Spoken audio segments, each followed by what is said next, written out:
of us have passed through that period. I'm sure all the dignitaries present here in this room today can vividly remember that 1991 and how this industrial policy was adopted by the government of India. What was our economic position at that time? We are almost failing to pay the loan, the interest that was due for the World Bank and other financial institutions. And that was the urgency, that was the need. And when I talk about the management of change, I sometimes see how the surgical operation was needed, and the surgical operation was done during the 1991 industrial policy. A very quick decision was taken. Here, how was the role envisaged for the public sector? Portfolio of public sector investments will be reviewed with a view to focus the public sector on strategic, high-tech and essential infrastructure. This is a very, very important point to be noted in the growth of the public sector. Earlier, the public sector was growing in all directions. There can be biscuit manufacturing to any small things. That was public sector was.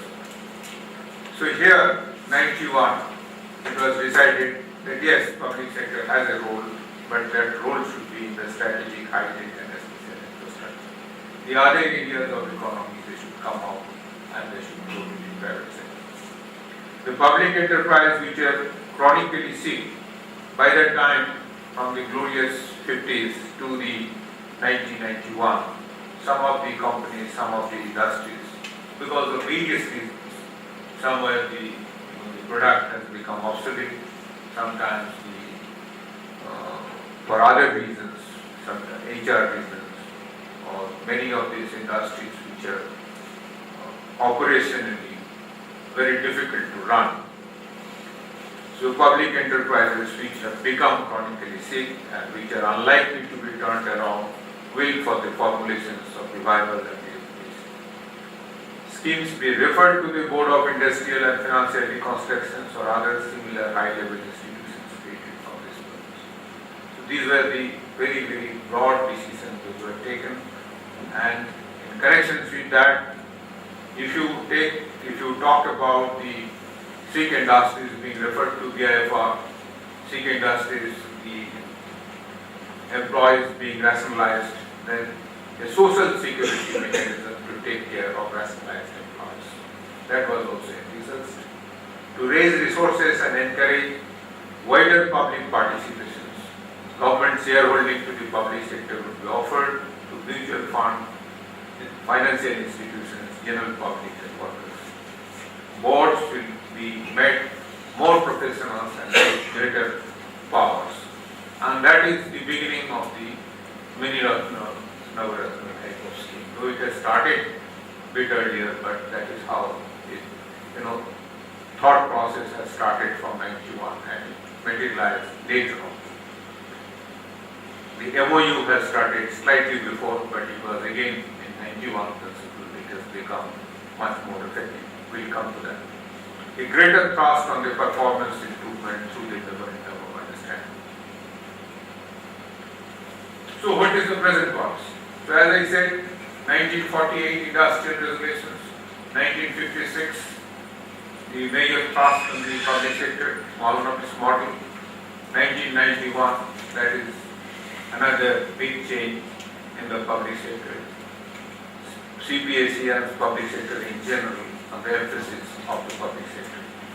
What are the present policy which we are now administering so far as the PSUs are concerned? Devolve full managerial and commercial autonomy to successful profit-making companies operating in a competitive environment.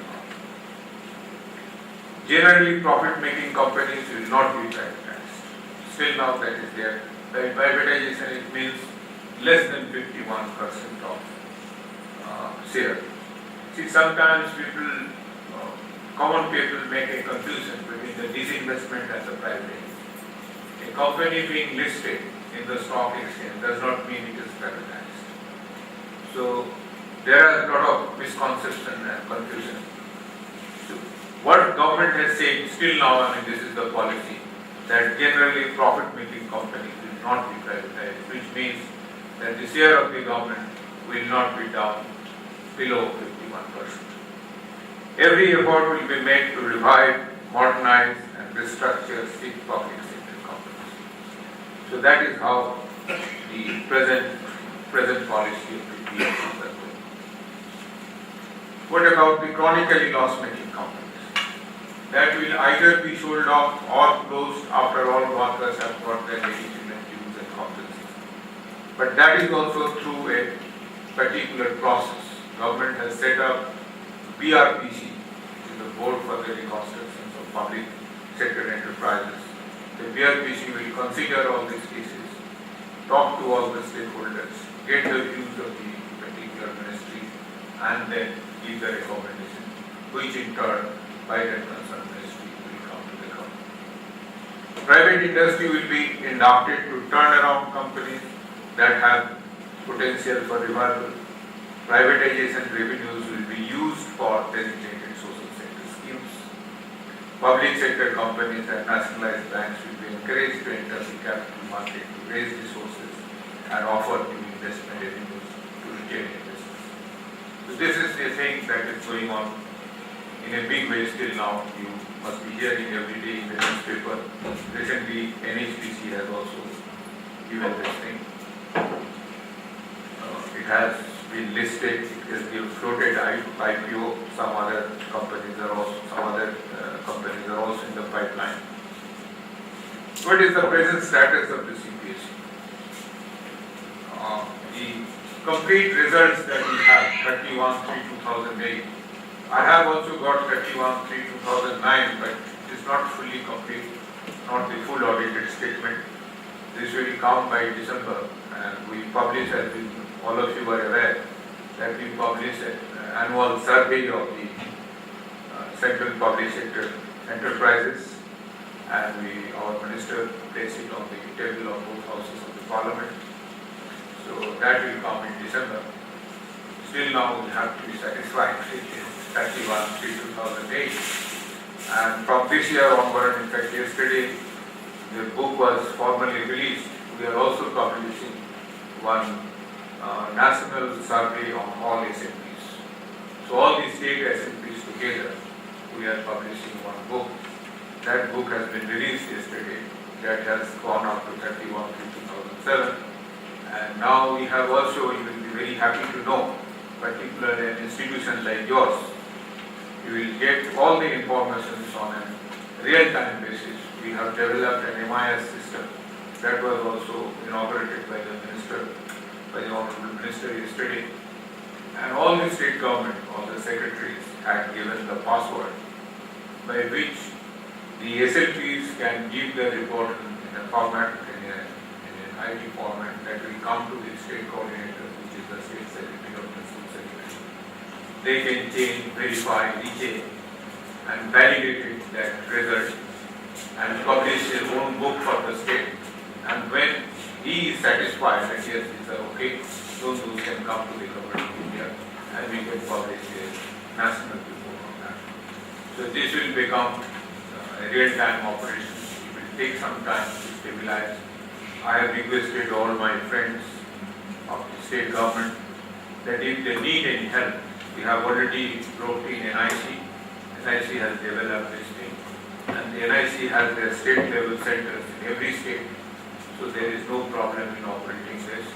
Even then, if there is some problem, the officers from Delhi will be sent. Some workshops or seminars have to be held with all the SMPs. That can also be done. In fact, this is a big opportunity for an institution like IP. I am sure Dr. Mishra, being a dynamic person that he is, he will take this opportunity and have interaction with the state governments and as the SLPs. And you can also start something for the development of SLPs. So this will be a real-time operation, and we would like to participate and share the experiences of the central government with all the state governments. That has already been done yesterday. So next time possibly me or any other secretary of DP, if you invite, he will not only be talking only on CPSEs, but he will be also talking on SSEs, what is happening of the, as I said, the SOEs, state-owned enterprises. So have the data of all these ways. And they are not small. Mind it, here we have shown our 242 central CPSEs. If we take all together states, there are something like another 850 SLPs are something like 850 approximately. There are few maybe close down. At 850 SLPs, and investment is also pretty high. So far as the employment is concerned, that is about 19 lakh people are employed in SLPs. It's a huge investment. And in particularly energy sector, all the earlier ACPs, all the state electricity boards, they had now become companies. So some of the companies are very rich, very powerful, and they have been doing a lot of good work. So in the electricity as well as in the transport, these two areas we have been doing very well. And other areas also like tourism and industry to some extent. State corporations have been doing very well. But where there is a problem there, so far as the profitability and other things are concerned, are in the social sector. But it is very clear to every one of us that state has a big role in the social sector. But overall, for the economic development, wherever there is a competitive field or where there is commercial activity, the commercial activities, the SLPs which are involved in the commercial activity, they should earn a fair amount of return on their investment. That is the policy decision that has been accepted by all these state concerns. Coming back to the present status of the CPSEs. So this is the 242 which are in this thing, the total number, and there are different segments which type of industries are being involved. Now if you see the investment, this is a very interesting sort of chart. As I was telling you, the development of the cities, first 5 years, that is just the beginning, say 1951, 52, 56. There are only 5 cities. Can you beat it? And today it seems like a story. And there are investment of the government of India only 29 crores. 29 crores and 5 industries. I wanted to know which are the 5 industries. Nobody could tell me which are the 5 industries which are there in the beginning, but I'll find out. So, and then it has come out from 5 to 73, then 169, then 244, 240, 246, 242. Now we are having 242. And if you see the investment, how it has grown over time, that's a very interesting thing. 455,000 crores of investment in this.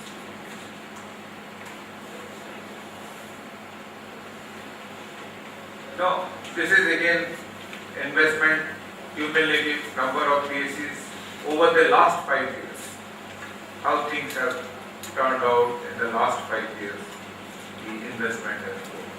In the beginning of the last 5 years, it was 335 crores, it has become 455. So sometimes the people say that no, CPSEs are not getting proper investment or not looked after properly. This chart shows that this is not really true.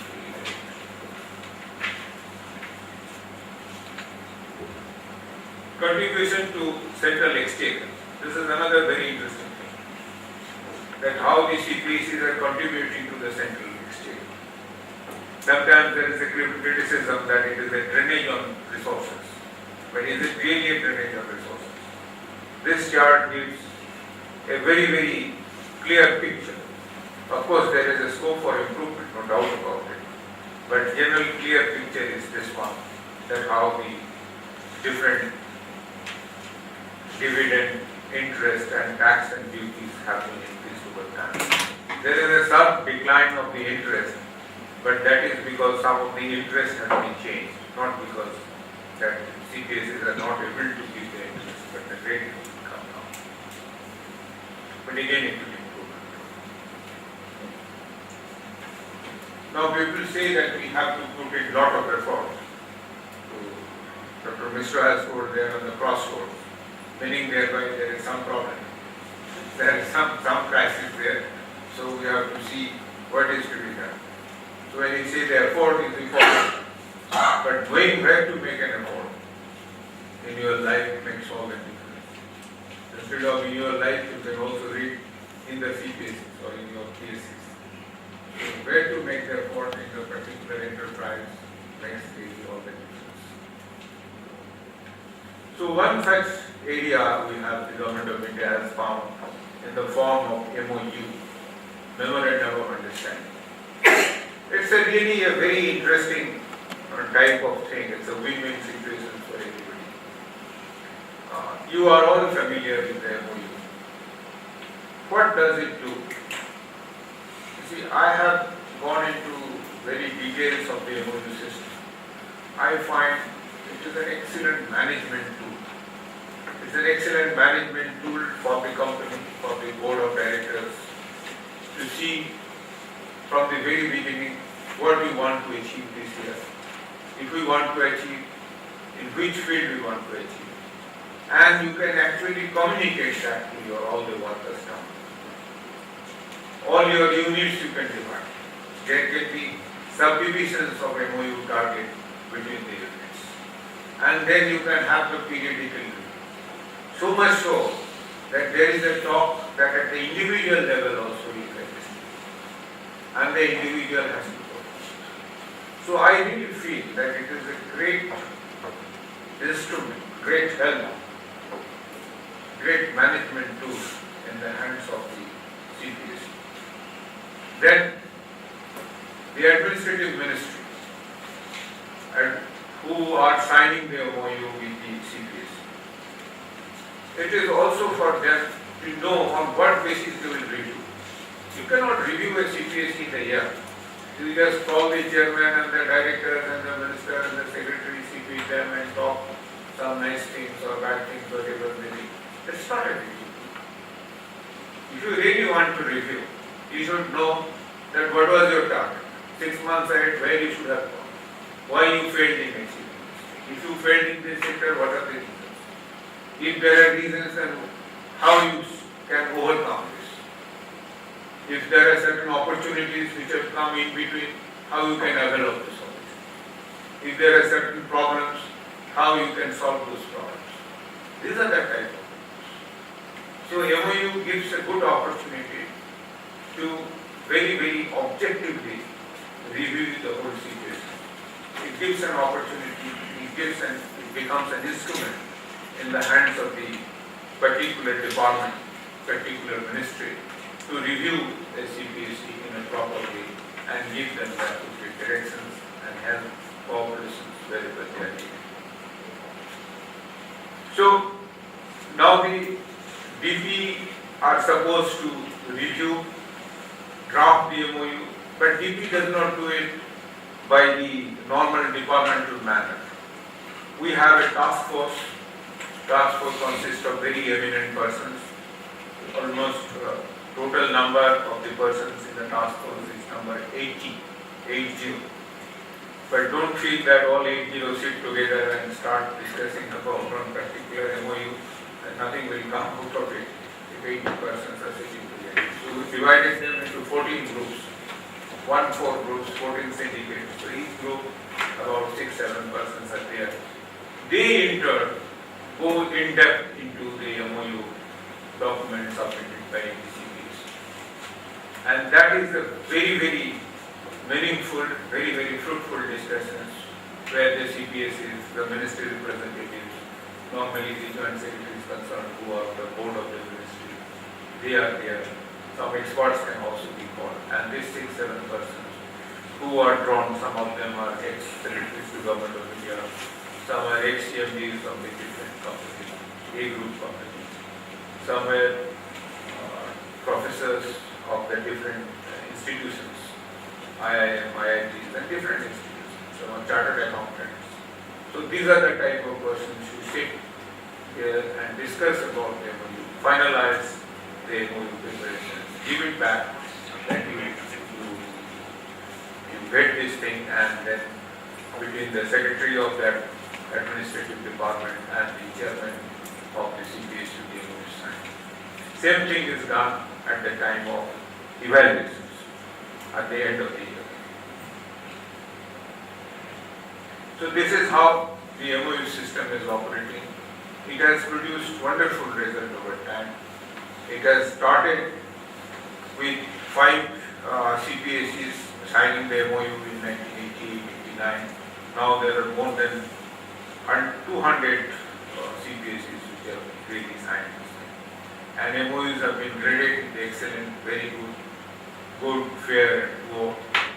Now what is, during the last 1 year, what is our contributions in the development of the MOU? They are basically in 2 ways. One is, we have made that all the subsidiary companies, because there is a large number of subsidiary companies, they have also to sign the MOU, but not with the government of India. They will sign with the parent company. The process is more or less the same, but they will, instead of Secretary of the Government of India and the CPSE chief, it is the main company's chief and the subsidiary company's chief. They will sign the MOU in the same process. So all the subsidiary companies will be signing. And the other thing that has come into, which I don't know, many people may not like it, but we thought that that is the most important thing, is that you just now heard about the PRP, the performance related pay. So what we did is, after while recommending the acceptance of the report of the second PRC, there is a CPSE, just like the CPC, the Central Pay Commission, there is a pay review committee for the CPSE. Second pay review committee, when the recommendations were accepted, so the gradations or the evaluations, the score of the evaluations of a particular MOU will be directly related to the percentage of PRP that the CMD or the directors or even any executive should be getting. So now it is not the mental, it is also the pocket which is being affected. Earlier it was only the ACRs of the company chiefs